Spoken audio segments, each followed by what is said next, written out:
Dans le prochain épisode de Un si grand soleil. Tandis que la police arrête enfin le meurtrier de Myriam, Léonore fait une révélation fracassante.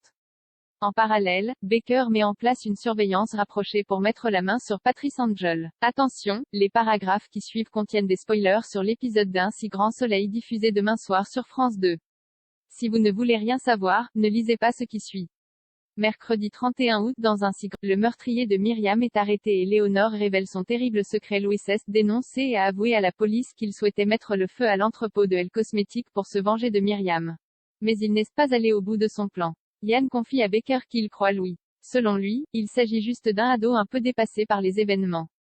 Plus tard, la police a la confirmation que le SDF ne reconnaît pas Louis. Il y avait donc bien un autre homme impliqué. Aya annonce à ses collègues qu'elle a retrouvé le véhicule identifié par le SDF grâce aux vidéosurveillances.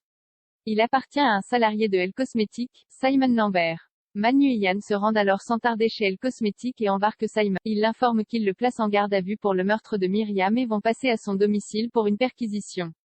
Durant son interrogatoire, Lambert assure qu'il n'a jamais voulu tuer Myriam.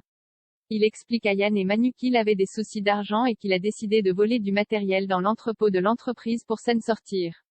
Mais il ne voulait pas qu'il arrive quoi que ce soit à Myriam, il l'aimait bien. Lors d'un flashback revenant sur la nuit du drame, on découvre que Simon a été surpris par Myriam alors qu'il s'apprêtait à charger des crèmes dans son sac. Myriam lui a demandé ce qu'il faisait et, pris de panique, Simon l'a poussée et elle s'est retrouvée empalée sur un bout de bois sur un rayon. En larmes, Simon raconte que lorsqu'il l'a vue s'empaler il a pris peur et s'est enfui, la laissant ainsi se vider de son sang. Manu fait comprendre à Lambert qu'il aurait pu sauver Myriam en appelant les secours, il n'avait même pas besoin de donner son identité. Mais, au lieu de cela, il s'est montré lâche et cela fait de lui un meurtrier.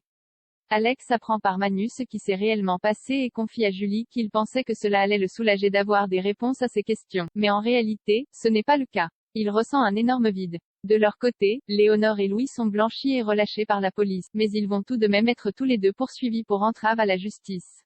Elisabeth et Claire sont au cimetière, sur la tombe de Myriam.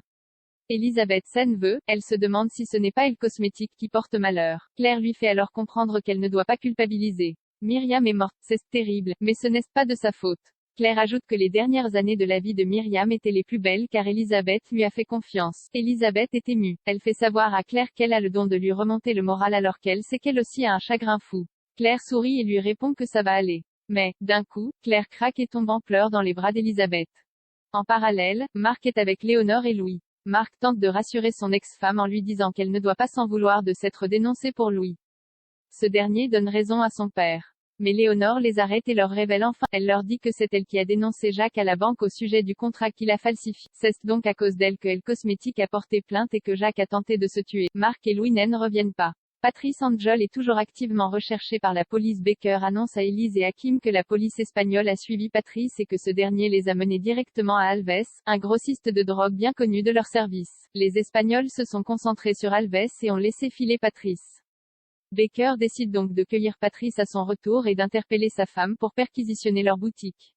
Tandis qu'Eva est emmenée au commissariat, Hakim et Thierry se rendent à l'aéroport pour arrêter Patrice, mais ils découvrent qu'il n'a pas pris l'avion. Durant son interrogatoire, Élise et Hakim informent Eva, qui est assistée de son avocate Johanna Lemeur, que son mari fait l'objet d'un mandat d'arrêt européen pour trafic de drogue. Eva est persuadée que c'est une erreur. Elle assure que son mari n'est pas lié au récent meurtre survenu à Montpellier et prétend qu'elle ne sait pas qui est Franck.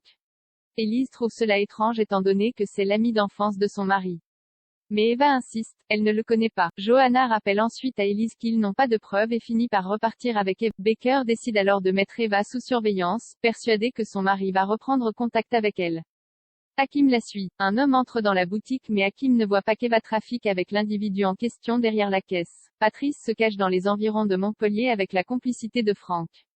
Il appelle Eva, il lui assure qu'il est sécurité dans le coin. Eva lui confirme la police est venue et l'ont interrogée. Il la rassure, ils ne peuvent rien contre elle. Ils vont rester planqués pour trouver une solution. Elle s'inquiète pour la santé de son mari, mais ce dernier ment pour la rassurer. Il prétend qu'il va bien alors qu'il souffre. Après avoir raccroché, Franck le voit souffrir et veut l'emmener voir un médecin. Mais Patrice refuse. C'est trop risqué.